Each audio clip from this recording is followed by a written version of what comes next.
من شرور أنفسنا ومن سيئات أعمالنا من يهد الله فلا مضل له ومن يضلله فلا هادي له ونشهد أن لا إله إلا الله وحده لا شريك له ونشهد أن سيدنا ونبينا وشفينا وحبيبنا ورؤوفنا ورحيمنا وملجأنا ومأوانا محمد وعلى آله وأصحابه أجمعين.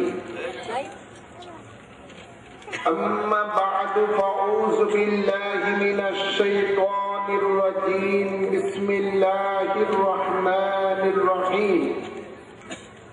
يا أيها الناس قد جاءكم برهان من ربكم وأنزلنا إليكم نورا مبينا.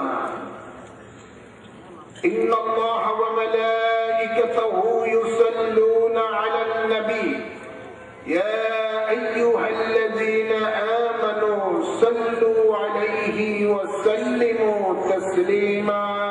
اللهم صل على سيدنا مولانا محمد وعلى آل سيدنا مولانا محمد. اللهم صل على سيدنا مولانا محمد وعلى آل سيدنا مولانا. আসমানি জমিনে সবাই বলে আজকে মোদের খুশির দিন। কুল মখলুকাত সবাই বলে এই মাস মোদের খুশির দিন। এই দুনিয়ায় তশরিফ আনলেন রাহমাতাল লিল আলামিন। আল্লাহুম্মা সাল্লি আলা সাইয়্যিদিনা মাওলানা মুহাম্মদ ওয়া আলা আলি সাইয়্যিদিনা মাওলানা মুহাম্মদ। বলগল উলা বিকমালিহি كشف الدجى بجماله حسنت جميع خصاله صلوا عليه. মহাপবিত্র ঈদ মিলাদুন নবী সাল্লাল্লাহু আলাইহি ওয়াসাল্লাম উপলক্ষে Jalkuri high school and college খেলার মাঠ প্রাঙ্গণে 14তম ওয়াজ ও দোয়ার মাহফিলের সম্মানিত প্রধান অতিথি, সভাপতি, বিশেষ অতিথি, সম্মানিত ওলামায়ে কেরাম, মুরব্বিয়ানে ইসলাম ও আমার তরুণ যুবক বাবারা, পর্দার আড়ালে মা ও বোনেরা, সকলের প্রতি আবার সালাম হলো। আসসালামু আলাইকুম ওয়া রাহমাতুল্লাহি ওয়া বারাকাতুহু। আমরা যে সালাম আদান প্রদান করলাম, এতে করে আমাদের প্রত্যেকের আমল নামাতে 30 নেকি লেখা হয়ে গেছে। হাদিস শরীফ অনুযায়ী সুবহানাল্লাহ বলেন। আসসালাম কাবলাল কালাম, কথাবার্তার পূর্বে সালাম আদান প্রদান করা, এটা নবী পাকের সুন্নাত। সুবহানাল্লাহ বলেন। নবী পাকের সুন্নাত যেখানে থাকবে সেখানে আল্লাহ রহমত বরকত অবিরত নাজিল হতে থাকবে। শুরুতেই আমি মহান আল্লাহ তাবারক ওয়া তাআলার দরবারে শুকরিয়া আদায় করেছি এই মর্মে যিনি আমাদের সকলকে দুনিয়ার সকল ঝামেলা থেকে মুক্ত রেখে প্রতি বছরে নেয় এবারও এই Jalkuri high school and college মাঠ প্রাঙ্গণে কোরআন ও সুন্নাহর আলোচনা শোনার জন্য হিজবুর রাসূল কমিটির ব্যবস্থাপনায় মহতর এলাকার সাধারণ দিনদার মুমিন মুসলমানদের সহযোগিতায় আজিম ও শান ওয়াজ ও দোয়ার মাহফিলের মধ্যে কোরআন সুন্নাহর আলোচনা শোনার জন্য আশার বসার তৌফিক দিয়েছেন। এই জন্য মাবুদের দরবারের সকলে উচ্চ আওয়াজে পড়ি আলহামদুলিল্লাহ। সাথে সাথে অসংখ্য অসংখ্য দুরুদ ও সালাম পেশ করছি ওই নবীর কদম মোবারকে, যে নবী এই 12 রবিউল আউয়াল শরীফে এই জমিনের মধ্যে কুল কায়নাতের মানবতার দূত, মুক্তির দূত হয়ে কুল কায়নাতের রহমত হিসাবে প্রেরিত হয়েছেন। সুবহানাল্লাহ বলে না? সাথে সাথে আরো অসংখ্য অসংখ্য দরুদ সালাম পেশ করছি প্রিয় নবীর আওলাদ বলেন কদমে পাকে, বিশেষ করে ওই সমস্ত নবী পাকের আওলাদ আহলে বাইতে রাসূল, উনার কদমে কদম ওনাদের কদম মোবারকে অসংখ্য দুরূদ সালাম পেশ করছি, যারা আল্লাহর এই জমিনের মধ্যে আল্লাহর দ্বীন কায়েমের জন্য কারবালা জমিনের মধ্যে শাহাদাত বরণ করেছেন। আমি আমার খুতবার মধ্যে পবিত্র কালামে পাক থেকে একটি আয়াতে কারিমা তেলাওয়াত করেছি। সেই আয়াত শরীফের আলোকে অতি সংক্ষিপ্ত আকারে কিছু আলোচনা করব, তারপরে আপনাদেরকে নিয়ে আখিরি মুনাজাত দেব। আল্লাহ কবুল করুন, আমিন বলি। আমি সুদূর হাজীগঞ্জ থেকে জার্নি করে শরীর অসুস্থ একটা নবীগঞ্জে একটা মাহফিল শেষ করে আবার আপনাদের এখানে এসেছি। প্রতিদিনই সারা বাংলাদেশে এক প্রান্ত থেকে অন্য প্রান্ত জার্নি করতে হয়, অনেকটা করতে হয়, পরিশ্রান্ত। তাই আলোচনা খুব অল্প করব, কিন্তু যা করব এটা আপনাদের ঈমান এবং আমলের জন্য উপকারে আসবে। আল্লাহ সকলকে শোনার তৌফিক দান করুন। আল্লাহ তাবারক ওয়া তাআলা আদম আলাইহিস সালাম হতে ঈসা আলাইহিস সালাম পর্যন্ত যত নবী রাসূলগণকে পৃথিবীর মধ্যে প্রেরণ করেছেন আল্লাহর দ্বীন এবং ওয়াহদানিয়াতকে প্রচার প্রসারের জন্য, সেই সমস্ত নবীদেরকে আল্লাহ কাউকে একটা কওমের জন্য নবী করে পাঠিয়েছেন, কাউকে একটা এলাকার নবী করে পাঠিয়েছেন, কোন একটা ভাষাভাষী মানুষের জন্য নবী রাসূল করে পাঠিয়েছেন। একই টাইমে পৃথিবীতে শত শত নবী ছিলেন। জোরে বলুন সুবহানাল্লাহ। আমাদের নবীর বেলায় সেটা সম্পূর্ণ ভিন্ন। আল্লাহ তাবারক ওয়া তাআলা আমাদের নবীকে কোন একটা এলাকার জন্য নয়, একটা কওমের জন্য নয়, গোত্রের জন্য নয়, কোন একটা ভাষাভাষী মানুষের জন্য নবী করে পাঠায় নাই, বরং আল্লাহ তাবারক ওয়া তাআলা গোটা মানব জাতির জন্য নবী করে এবং রাসূল করে আমাদের নবীকে পাঠিয়েছেন। ইরশাদ হচ্ছে ওমা আরসালনাকা ইল্লা কাফাতাল লিন-নাস বাশীরাও ওয়া নাযীরা। জোরে বলুন না সুবহানাল্লাহ। আল্লাহ বলেন আপনাকে আমি প্রেরণ করি নাই, কিন্তু প্রেরণ করেছি গোটা মানব জাতির জন্য, বাশীর করে নাযীর করে। জোরে বলুন সুবহানাল্লাহ। আমি যে আয়াতে কারিমা নাযিল পড়েছি আপনাদের সামনে খুতবার মধ্যে, এই আয়াতের মধ্যে আল্লাহ ঠিক এমনি ভাবে সমগ্র মানব জাতিকে লক্ষ্য করে বলেন ইয়া আইয়ুহান নাস। এই নাস বলতে পৃথিবীর মধ্যে যত মানুষ আছে সমস্ত মানুষকে লক্ষ্য করে আল্লাহ বলতেছেন। এখানে আরবের মানুষও রয়েছেন, ইংল্যান্ডের মানুষও রয়েছেন, আমেরিকা বলেন, বাংলাদেশ বলেন, পৃথিবীর যত জায়গায় যত মানুষ আছে সকলকে আল্লাহ লক্ষ্য করে বলেন ইয়া আইয়ুহান নাস, হে মানব সম্প্রদায়, কাদ জাআকুম, নিশ্চয়ই তোমাদের মাঝে এসেছেন, বুরহানুন, বুরহান এসেছেন। কোথায় থেকে এসেছেন? মির রাব্বিকুম, তোমাদের রবের পক্ষ থেকে। সুবহানাল্লাহ বলেন না? বলতে কোনো সমস্যা হয়? কোরআনের আয়াত, এটা অন্য কোনো কিছু না। আল্লাহ বলেন, হে মানব সম্প্রদায়, ইয়া আইয়ুহান নাস, হে মানব সম্প্রদায়, কাদ জাআকুম, নিশ্চয়ই তোমাদের মাঝে এসেছেন বুরহানুন, বুরহান এসেছেন মির রাব্বিকুম, তোমাদের রবের পক্ষ থেকে। হেরামান ওয়া আনজালনা ইলাইকুম নূরাম মুবিনা, এবং তিনি তোমাদের প্রতি অবতীর্ণ করেছেন স্পষ্ট নূর। এই আয়াত কারিমার মধ্যে আল্লাহ তাবারক ওয়া তাআলা গোটা মানব জাতিকে বলতেছেন যে তোমাদের মাঝে এসেছি আমি আল্লাহ হইতে বুরহান, সুবহানাল্লাহ, এবং স্পষ্ট নূর। তাফসীর কারকগণ বলেন, এখানে বুরহান বলতে বোরহানের অর্থ হলো দলিল। সুবহানাল্লাহ, বোরহানের অর্থ হলো দলিল। আর আল্লাহ তাবারক ওয়া তাআলা তার হাবিবকে, আমাদের নবীকে দলিল বলে ঘোষণা দিয়েছেন।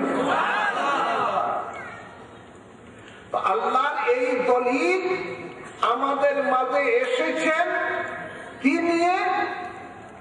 ওয়া আনজালনা ইলাইকুম নূরাম মুবিনা, স্পষ্ট নূর নিয়ে। সুবহানাল্লাহ বলেন।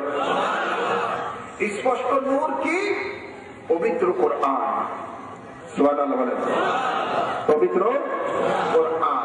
এখন আসুন, আল্লাহ বলতেছেন বুরহান তার প্রিয় বন্ধুকে, তার নবীকে বুরহান বলেছেন, দলিল বলেছেন।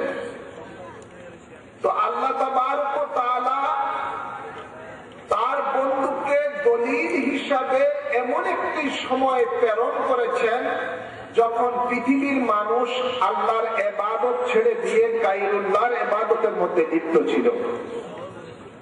নাউযুবিল্লাহ বলেন। খানায় কাবার মধ্যে 360 মূর্তি রেখে এদেরকে খোদা মনে করে তাদের পূজা করত। কেউ বা চন্দ্রকে খোদা মনে করে পূজা করত, কেউ কে সূর্যকে খোদা মনে করে পূজা করত, কেউ বা আপনার আগুনকে খোদা মনে করে আগুনকে পূজা করত, কেউ বা গাছপালা তরুলতাকে পূজা করত, তাদেরকে ইলা মনে করত। জোরে বলো নাউযুবিল্লাহ। তাদের বানানো ইলার কোনো শেষ নাই। আল্লাহ তাবারক ওয়া তাআলা ওই সময় ওই মানব জাতিকে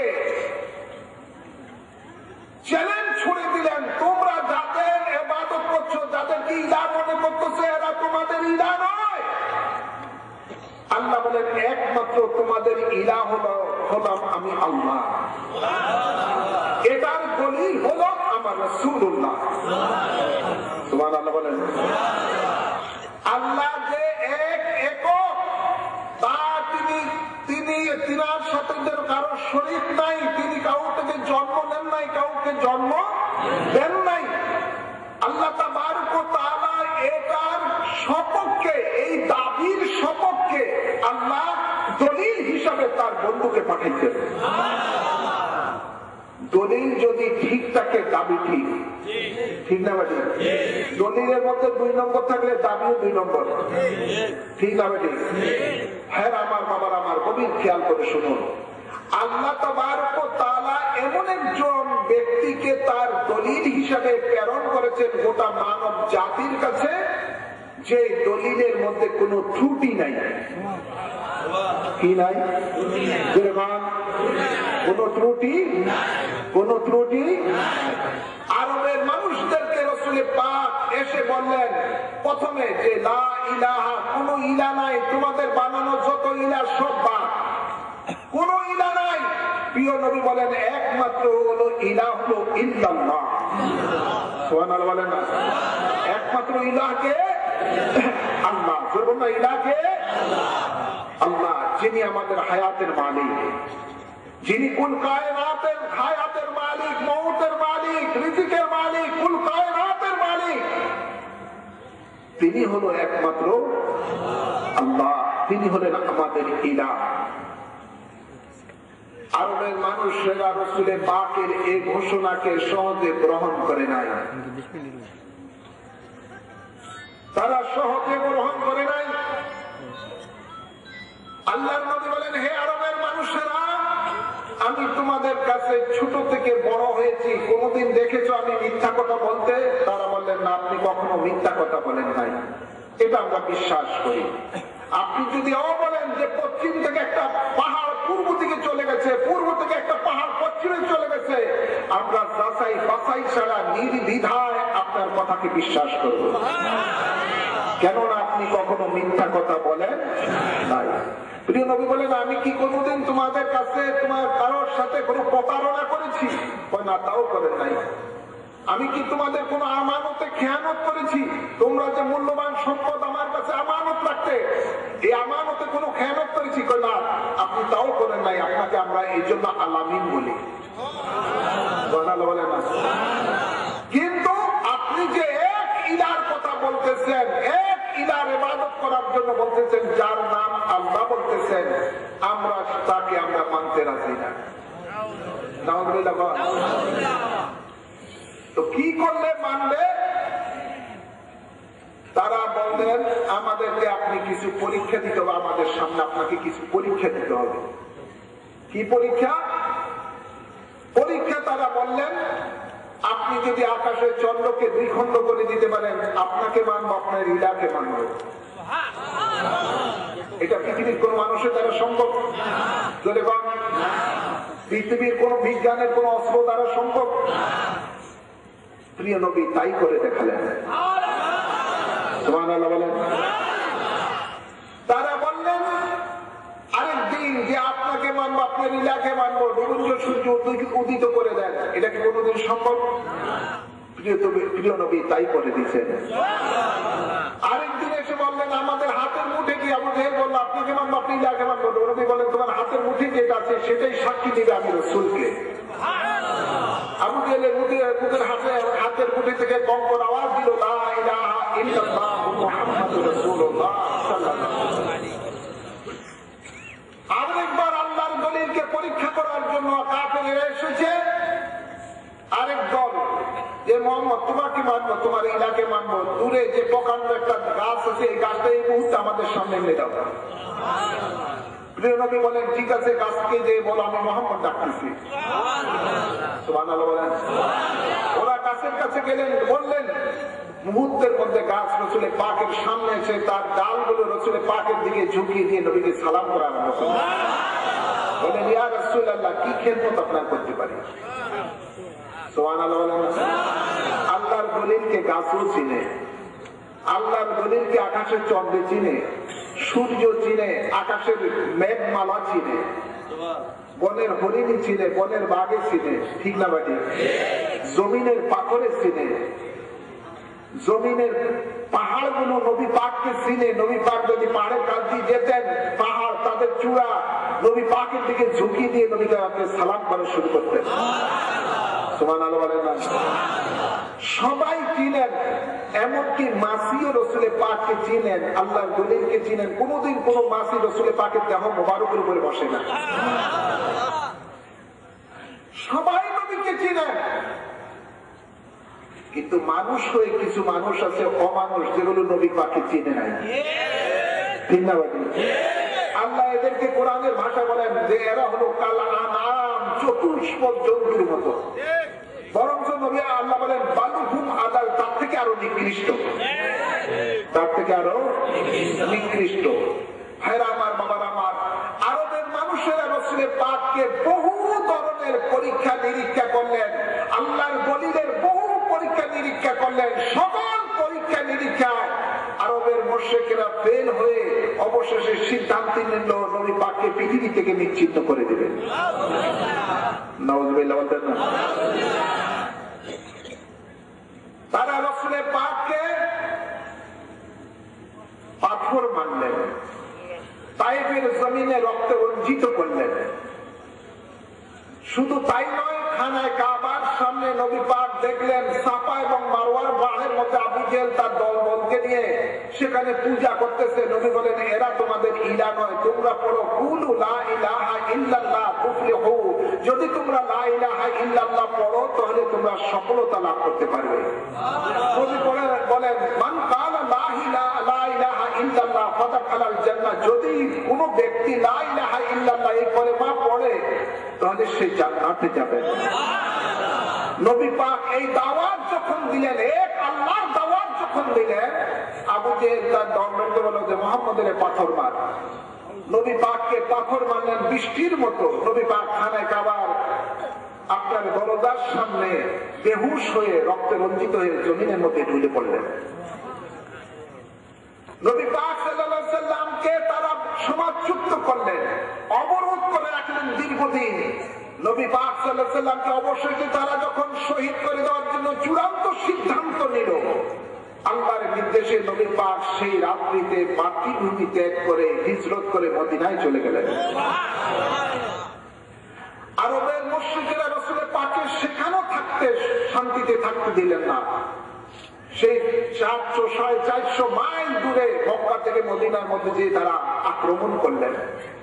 তারা 1000 সুসজ্জিত বাহিনী নিয়ে আবু জেহেলের নেতৃত্বে আসলো। নবী পাক বাধ্য হয়ে নিজেকে আত্মরক্ষার জন্য নিরস্ত্র 313 জন মুসলমানদেরকে নিয়ে তাদেরকে প্রতিবন্ধকতা সৃষ্টি করলো বদরের মধ্যে। আর কি করলেন আল্লাহ তাবারক ওয়া তাআলা সেই দিন মুসলমানদেরকে গায়েবী সাহায্য করলেন, গায়েবী বাহিনী দিয়া, ফেরেশতা বাহিনী দিয়া। সুবহানাল্লাহ বলেন। ভাইরা আমার, বাবার আমার, সেই দিন আবু জেহেল সহ উমাইয়া উতবা সহ বড় বড় মুশরিক কাফেরেরা তারা জাহান্নামে চলে গেছে। সাধারণ নিরস্ত্র মানুষের কাছে তারা পরাস্ত হলেন সুসজ্জিত 1000 বাহিনী। রক্ষাকারীকে জোরে বলেন, রক্ষাকারীকে। ভাইরা আমার, বাবার আমার, তারপরে ওরা রাসূল পাকের শান্তিতে থাকতে দেয় নাই। আবারও আক্রমণ করলেন, উহুদের ময়দানে রাসূল পাকের দান্দান মোবারক শহীদ করলেন। এভাবে একের পর এক আল্লাহর দলিলকে তারা ঠকাতে না পেরে, কোন দোষ না বের করতে পেরে তারা সিদ্ধান্ত নিল যে তারা রাসূল পাককে শেষ করে দিবে। কিন্তু আল্লাহ তাবারক ওয়া তাআলার এই দলিলকে শেষ করার ক্ষমতা পৃথিবীর কারো আছে? কারো? গভীর খেয়াল করুন। যারা রাসূল পাককে নিশ্চিহ্ন করে দেওয়ার জন্য চেষ্টা করেছে, ওরাই ধ্বংস হয়ে গেছে। ঠিক না বাড়ি? ওরাই ধ্বংস হয়ে গেছে। যারা রাসূল পাককে নিজের মাতৃভূমি থেকে বিতাড়িত করেছেন, রাসূল পাক সাল্লাল্লাহু আলাইহি সাল্লাম অচিরেই সেই মাতৃভূমি পুনরুদ্ধার করলেন এবং সেটা বিনা রক্তপাতে। ঠিক না বাড়ি? আর যারাই নবী পাকের সাথে বেয়াদবি করেছিল, নবী পাককে শেষ করে দেওয়ার জন্য চেষ্টা করেছে, ওরাই রাসূল পাকের কদমে এসে হাজির দিয়েছে। সুবহানাল্লাহ বলেন না? ইজ্জতের মালিক কে? বলবেন ইজ্জতের মালিক কে? তুইজ্জু মান তাশাউ ওয়া তুযিল্লু মান তাশাউ বিআদিকাল খায়র। বলবেন সুবহানাল্লাহ। তারা চেয়েছিল আল্লাহর দলিলকে শেষ করে দেওয়ার জন্য, তারা পারে নাই। ভাইরা আমার, আমি শুধু এটুকুই বলবো, এই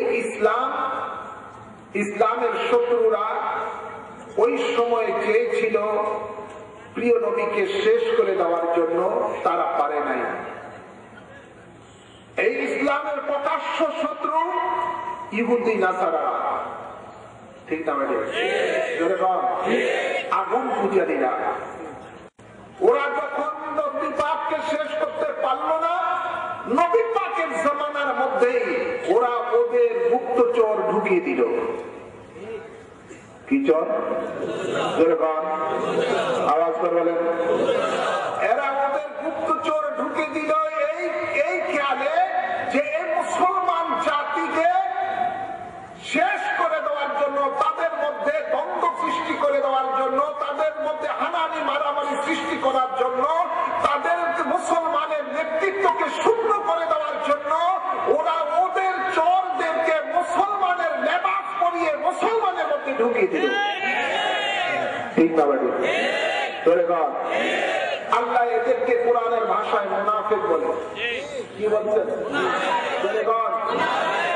এরা সুরতে মুসলমান, সুরতে কিন্তু হাকিকতে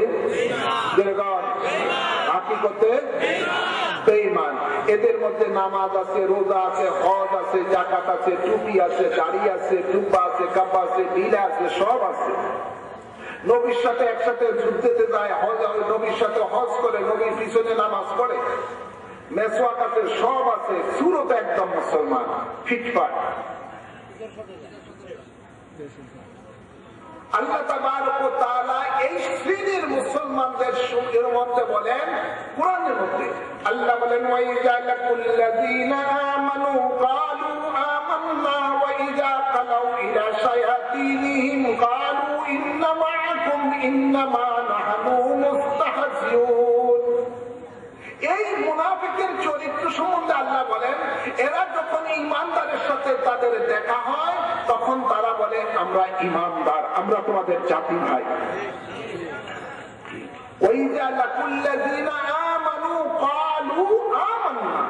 যখন তারা ঈমানদারের সাথে মিশে তখন তারা বলে আমরা ঈমানদার। কিভাবে আপনি চিনবেন? কথা বলছেন, এদেরকে ধরা বড় কঠিন। ওরা বলে ঈমানদারের সাথে যে আমরা ঈমানদার, আর আল্লাহ বলেন ওয়াইজা খালাউ ইলা শায়াতিনিহিম, আল্লাহ এদেরকে শয়তান বলেছেন, মানবরূপী শয়তান বলেছেন। আল্লাহ বলেন এরা যখন তাদের শয়তানের সাথে মিশে, তাদের দলের সাথে তখন তারা মিশে, তখন তারা বলে আমরা মুসলমানের সাথে ঠাট্টাই না করছি, আসলে তো আমরা আছি আসল জায়গায়। এটা আমার কথা না কোরআনের কথা? কার কথা? কোরআনের কথা। কবি খেয়াল করে শুনেন, আল্লাহ তাবারক ওয়া তাআলা এইদের ব্যাপারে আরো বলেন যে এই সমস্ত শ্রেণীর মানুষেরা যারা শুরুতে মুসলমান, আমলের মধ্যে ফিটফাট, কিন্তু ঈমানের বেলায় সতর্ক। আল্লাহ তাবারক ওয়া তাআলা এদের ব্যাপারে বলেন, আমিলাতুন নাসিবাতুন তাসলা নারান হামিয়া। যাদের এই সুরতে মুসলমানের আমল আছে, নামাজ আছে, টুপি আছে, দাড়ি আছে, জুব্বা আছে, মেসওয়াক আছে, সব আছে, আল্লাহ বলেন এই সমস্ত আমলধারীদেরকে, যাদের ভিতরে মুনাফিকি ঈমান নাই, আল্লাহ বলেন এদেরকে আমি হামিয়া নামক জাহান্নামে নিক্ষেপ করব। জাহান্নামের একটা নির্দিষ্ট জায়গা, আল্লাহ বলেন সেখানে আমি তাদেরকে নিক্ষেপ করব। অন্য আয়াতে আল্লাহ বলেন ইন্নাল মুনাফিকিনা ফিদ দারকি আসফালি মিনান নার, আল্লাহ বলেন আমি মুনাফিকদেরকে সবচেয়ে নিকৃষ্ট জাহান্নাম দেব। কেননা ইসলামের যত ক্ষতি প্রকাশ্য, ইসলামের শত্রু দ্বারা যত ক্ষতি হয় না, তার থেকে বেশি ক্ষতি করেছে মুনাফিকেরা।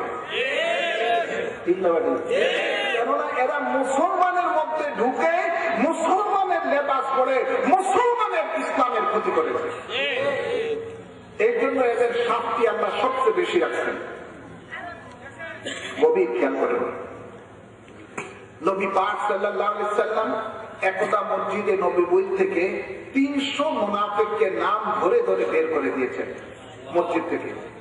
সাহাবীরা আশ্চর্য হয়ে গেল যে এরা তো, তারা ভাবলেন এতদিন যে এরা হলো তাদের দ্বীনি ভাই, এরা নবী পাক একসাথে নামাজ পড়েছে, রোজা রাখছে, হজ করছে, যাকাত করছে, দিচ্ছে, এমনকি জিহাদ দিতে, সব কাজ করতে। তারা তো সবসময় ভেবেছেন এরা আমাদের দ্বীনি ভাই, কিন্তু এরা যে মুনাফিক হয়ে ভিতরে আছে এটা সাহাবায়ে কেরামরা জানতেন না। গভীর খেয়াল করুন, নবী পাক সাল্লাল্লাহু আলাইহি সাল্লাম বলেন, উম্মত তোমরা জেনে রেখো আমার এই উম্মতের মধ্যে 73 দল হবে, 72 দল জাহান্নামে যাবে, একটি দল জান্নাতে যাবে।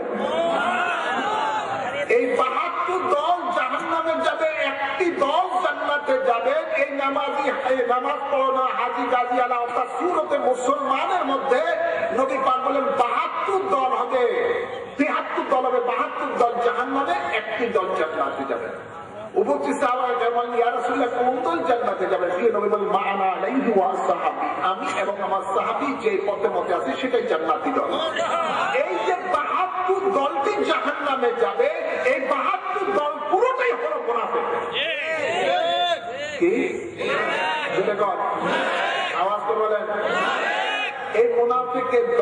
72। আর ঈমানদারের একটি দল যেটা জান্নাতে যাবেন, সেই দলের নাম হলো আহলে সুন্নাত ওয়াল জামাত, সংক্ষেপে সুন্নি জামাত। সংক্ষেপে জগন্নাথ, সংক্ষেপে সুন্নি জামাত। আহলে সুন্নাত বলা হয় রাসূলের পাকের অনুসরণকারী, ওয়াল জামাত বলা হয় সাহাবায়ে কেরামের অনুসারীদেরকে। সুবহানাল্লাহ বলেন। গভীর খেয়াল। এই মুনাফিকদের মধ্যে থেকেই প্রিয় নবী বলেন আমার পরে 30 জন নবী দাবিদার বের হবে। নাউযুবিল্লাহ বলেন। কয়জন? প্রিয় নবী বলেন সাতাকুনু উম্মতি ফাসাতাকুনু ফি উম্মতি 30 কাযাবুনা দাজ্জালুনা ইয়াযআমু কুল্লু আহাদিন মিনহুম ওয়া আন্না নাবিয়্যুনা লা খাতামুন নাবিয়্যিনা লা নাবিয়্যা বাদি। প্রিয় নবী বলেন আমার উম্মতের মধ্যে থেকে আমার পরে 30 জন কাযযাব, দাজ্জাল অর্থাৎ ভণ্ড নবী দাবিদার বের হবে। আমি শেষ নবী, আমার পরে আর কোন নবী নাই। এই 30 জন যারা নবী দাবি করবে এদের সব সুরতে মুসলমান। এদের মধ্যে কলেমা থাকবে, নামাজ থাকবে, রোজা থাকবে, হজ থাকবে, যাকাত থাকবে, টুপি থাকবে, দাড়ি থাকবে, মেসওয়াক থাকবে, সব থাকবে। চিনার কোন উপায়? চিনার কোন উপায় নাই। হযরত সিদ্দিক আকবর রাদিয়াল্লাহু তাআলা আনহুর জামানার মধ্যে মুসাইলামা কাযযাব মুসলমানের মধ্যে থেকে এই মুনাফিক নবী দাবি করে বসলো। এরপরে লকিদ ইবনে মালিক মুসলমানের মধ্যে থেকে নবী দাবি করলো। এই মুনাফিকরাই ওই মুসলমানের মধ্যে ফিতনা সৃষ্টি করার জন্য।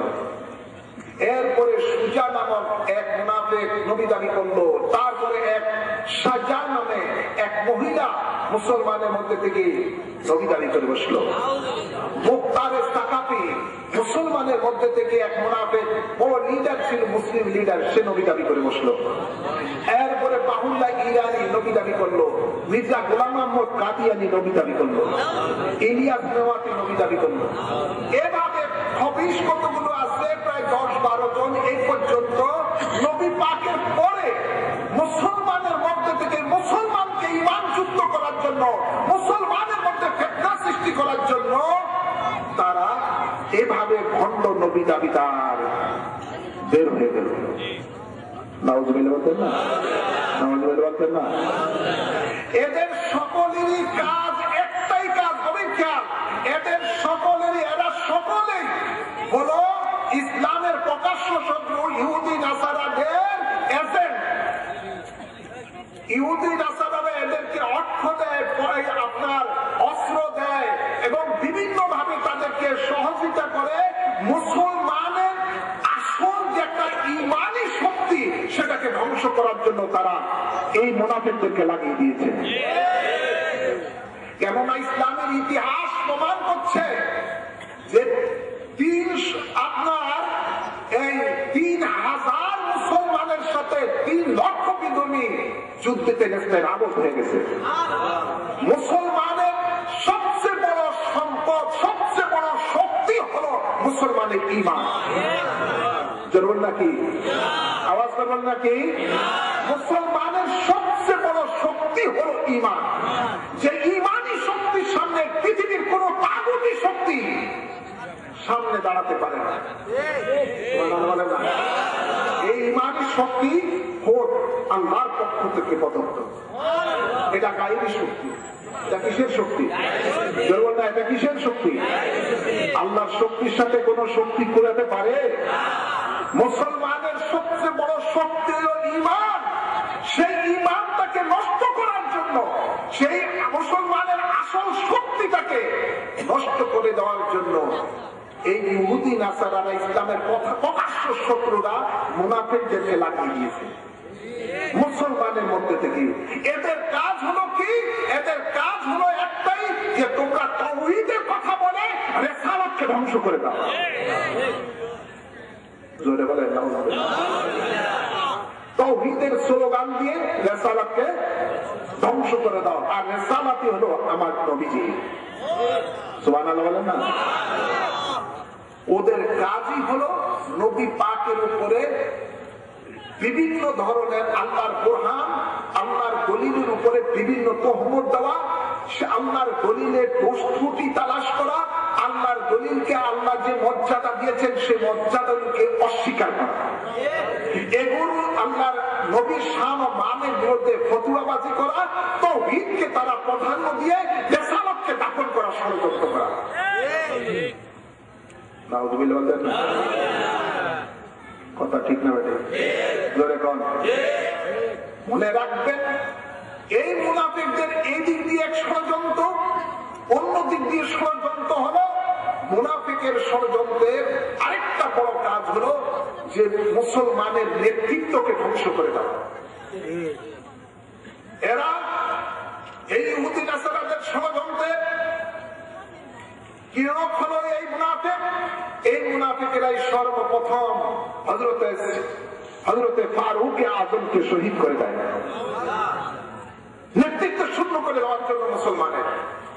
এই মুনাফিকের ষড়যন্ত্রে হযরত ওসমান জিন্নুরাইনকে শহীদ করে দেওয়া হলো। এই মুনাফিকেরাই পরবর্তীতে হযরত মাওলানা আলী শেরে পতাকে শহীদ করে দিল।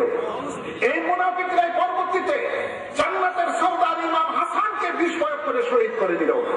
এই মুনাফিকরাই পরবর্তীতে হযরতে মাওলানা আলী শেরে পতার সন্তান, জান্নাতি যুবকদের সরদার, নবী পাকের চোখের মণি হযরত ইমাম হুসাইন রাদিয়াল্লাহু তাআলা সহ ৭২ জন নবী পাকের আওলাদকে নৃশংসভাবে কারবালা জমিনের মধ্যে ষড়যন্ত্র করে শহীদ করে এই মুনাফিকের গোষ্ঠীতে।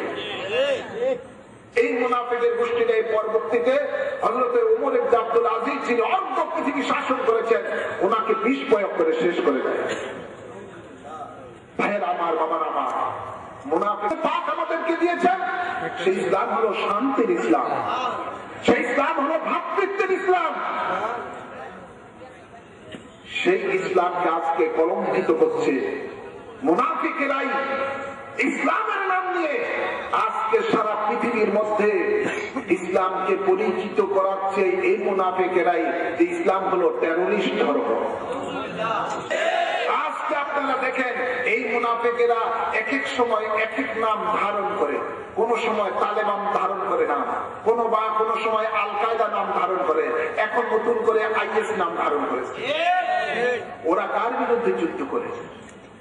ইরাকের হাজার হাজার মুসলমানদেরকে তারা ওই ইহুদি নাসারাত থেকে অর্থ পেয়ে আজকে তাদেরকে তারা শেষ করে দিচ্ছে। মুসলমানদেরকে সিরিয়ার মধ্যে মুসলমানকে আজকে শেষ করে দিচ্ছে, লেবাননের মধ্যে মুসলমানদেরকে শেষ করে দিচ্ছে, এমনি ভাবে আফগানিস্তানের মধ্যে মুসলমানদেরকে শেষ করে দিচ্ছে, ফতুয়াবাজি করে দিচ্ছে। ঠিক না বেটি? ওরা ইসলামের মূল, যার থেকে আমরা ইসলাম পেয়েছি, যার মাধ্যমে আমরা আল্লাহকে চিনতে পেয়েছি, যার উসিলায় আমরা নামাজ পেয়েছি, রোজা পেয়েছি, হজ পেয়েছি, যাকাত পেয়েছি, আমরা মানবতা পেয়েছি, দেশপ্রেম পেয়েছি, দেশপ্রেম শিক্ষা তার থেকে পেয়েছি। তিনি হলেন মুক্তিদাতা, শান্তিদাতা, কুল কায়নাতের যিনি শান্তির দূত হয়ে এসেছেন, তিনি হলেন হযরতে মুহাম্মদুর রাসূলুল্লাহ সাল্লাল্লাহু আলাইহি ওয়াসাল্লাম। যিনি হলেন আল্লাহর বন্ধু। কার বন্ধু? যিনি সমগ্র আলমের জন্য রহমত হয়ে এসেছেন। রসুলকে পাগল বলে আখ্যায়িত করেছে। রসুলের চাচা হযরত আমির হামজার হলিদাকে চিবিয়ে খেয়েছে সৌদি আরবের লোকেরা। নবী পাক বিদায় হজের সময় বলে নাই তোমরা সৌদি আরবকে অনুসরণ করো। নবী বলেছেন, হে আমার উম্মত, তোমরা অনুসরণ করো কোরআন এবং সুন্নাহকে। নবী বলেন, আরব ও মানবের কোনো পার্থক্য নাই, আরব ও মানব সব সমান। তোমাদের মধ্যে পার্থক্য হলো সেই ব্যক্তি যার মধ্যে ঈমান এবং তাকওয়া আছে। সৌদি আরব আমাদের ঈমান না। সৌদি আরবের মধ্যে যত খবিস আছে বাংলাদেশের মধ্যে এরকম খবিস একটা খুঁজে পাওয়া যাবে না। এখনো বহু বাঙালিদেরকে তারা বেতন না দিয়ে মাস কি মাস, বছর বছর তারা গোলামি খাটাইতেছে। এখনো ফাউন্ডেশন গুলো আপনারা দেখবেন, মাটির সাথে মিশানো ফাউন্ডেশন গুলো এখনো আছে, মোটা মোটা ভিত্তিগুলো।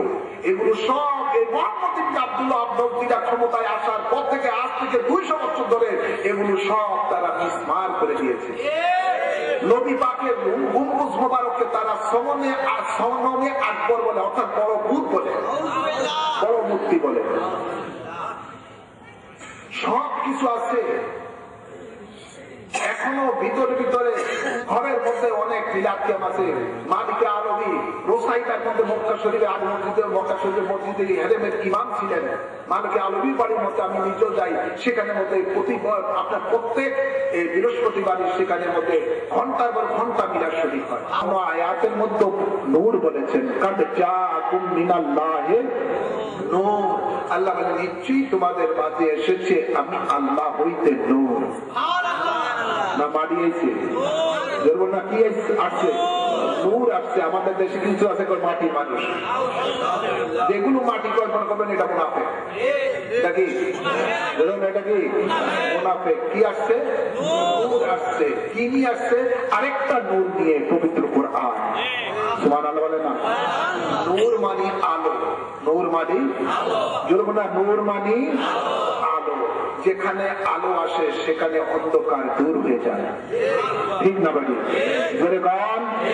তাই এই দুই নূরকে যদি আমরা আমাদের ব্যক্তি জীবনে ধারণ করে অনুসরণ করি, আমাদের জীবনটা হয়ে যাবে নূর, ঠিক না বাড়ি?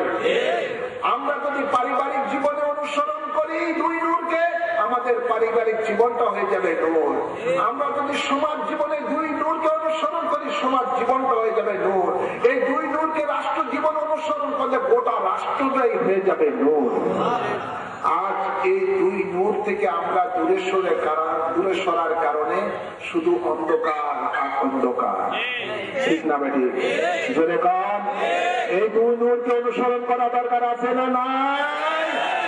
অনুসরণ বলতে এটাই বোঝাচ্ছি, এই দুই নূরের মধ্যে আমাদেরকে যে বিধি বিধান দেওয়া হয়েছে, অর্থাৎ যেটা হালাল যেটা হারাম, হালালকে আমাদেরকে অনুসরণ করতে হবে, হারামকে বর্জন করতে হবে, ঠিক না মানে? এর মধ্যে মানব জাতির ইহকালের মুক্তি রয়েছে, পরকালের নাজাতের ব্যবস্থা রয়েছে। আল্লাহ কবুল করুন। ঈদ মিলাদুন নবী প্রতি বছর সময়ের চাকা ঘুরে আমাদের মাঝে আসে, আর এই ডাকি দিয়ে যাচ্ছে বিশ্বের মানুষ আর এদিক সেদিক ঘোরাফেরা করো না, আলোর পথে আসো। সেই আলো হলো কোরআন এবং সুন্নাহ। সুবহানাল্লাহ বলেন না? কোরআন এবং সুন্নাহর আলোতে যেন আমরা আলোকিত হই, আল্লাহ তৌফিক দান করুন। আজকে যারা এই মাহফিলের ইন্তজাম করেছেন, আমি প্রত্যেককে মোবারকবাদ জানাচ্ছি। যারা মাহফিলের মধ্যে এসে কোরআন সুন্নাহর আলোচনা শুনেছেন, আপনাদেরকে মোবারকবাদ জানাচ্ছি। আমরা সকলে যেন, এই জালপুরির এলাকার সকল মানুষেরা যেন এই দুই নূরের আলোকে আলোকিত হন।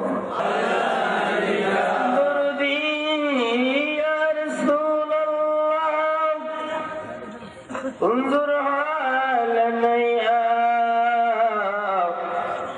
نور الله نبی جی আসিয়া ধরায় থাকিতেন হেরা রিগোহায় কাঁদিতেন উম্মতের মায়ায় এখনো কাঁদেন মদিনায় নবী সালাম আলাইকা ইয়া রাসূল সালাম আলাইকা ইয়া হাবিব সালাম আলাইকা সালাওয়াতুল্লাহ আলাইকা নবী কলম में अजमते मुस्तफा हिकमते आला हजरत बेला सलाम मुस्तफा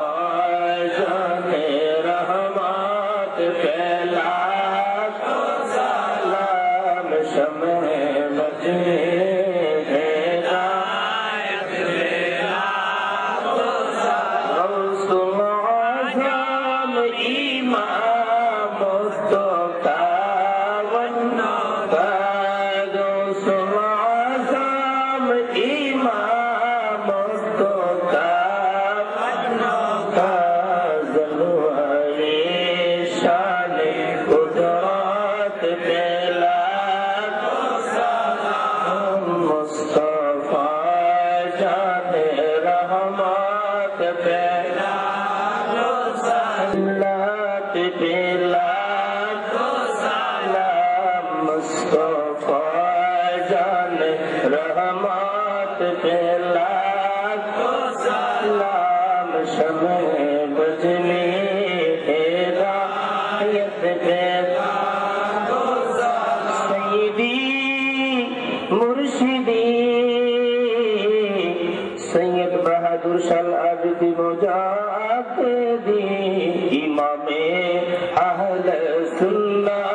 बेला को सलाम मुस्तफा जाने रहमत बेला को सलाम शम्ह बजने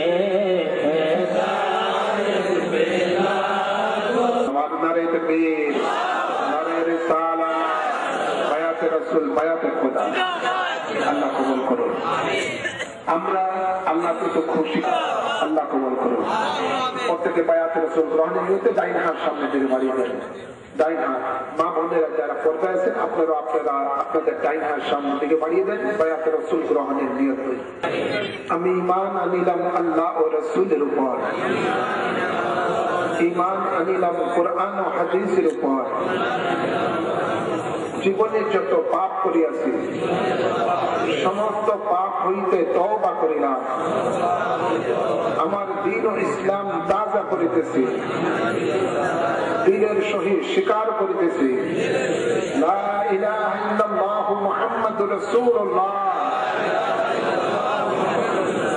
আমি বায়াত গ্রহণ করিতেছি আপনার উসিলায় হযরত মুহাম্মদ মুস্তাফা সাল্লাল্লাহু আলাইহি ওয়াসাল্লামের কাছে ইসলামের 5টি স্তম্ভের উপরে কলেমায়ে শাহাদাত, নামাজ, রোজা, যাকাত, হজ আমি সাক্ষী দিতেছি আল্লাহ এক আছেন, আল্লাহ ছাড়া কোনো মাবুদ নাই। হযরত মুহাম্মদ মুস্তাফা সাল্লাল্লাহু আলাইহি ওয়াসাল্লাম আল্লাহর শেষ নবী, শেষ রাসূল।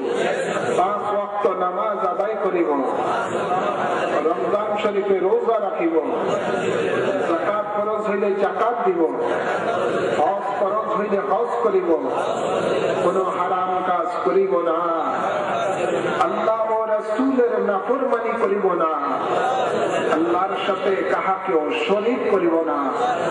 মওত পর্যন্ত বায়াতে রাসূল সুন্নি আকীদা ঠিক রাখিব। আল্লাহুম্মা আমিন। আপনারা কি বলেন? বুকের মধ্যে বলেন এই হলো বায়াতে রাসূল সাল্লাল্লাহু আলাইহি ওয়াসাল্লাম। আপনারা নিতনাতু ওয়াকিনা যাবান্নার রব্বানা যালামনা আনফুসানা ওয়া ইন লাম তাগফির লানা ওয়া তারহামনা লানাদিয়াতুন নবী নূরের নবী রহমতের নবী রমজান মুবারকে কবুল করো আল্লাহ। এর সব সকল আম্বিয়া কিরাম, সাহাবায়ে কিরাম, আহলে বাইত রাসূল, আজওয়াহে মুতাহহারা, শুহাদায়ে কিরাম, তাবিঈন, তাবে তাবিঈন, ইমাম মুজতাহিদিন, গাউস, কুতুবুল আবদাল গণের আরওয়াহ পাককে কবুল, ইমাম হাম্বল সহ 4 মুজাহিদের ইমাম গণের আরওয়াহ পাককে কবুল করে নাও আল্লাহ। আল্লাহ বিশেষ করে আমার দয়াল মুর্শিদ গাউসে জামান, কুতবে জামান, সৈয়দ আবিশ রহমতুল্লাহ জানের পাককে কবুল করে নাও আল্লাহ।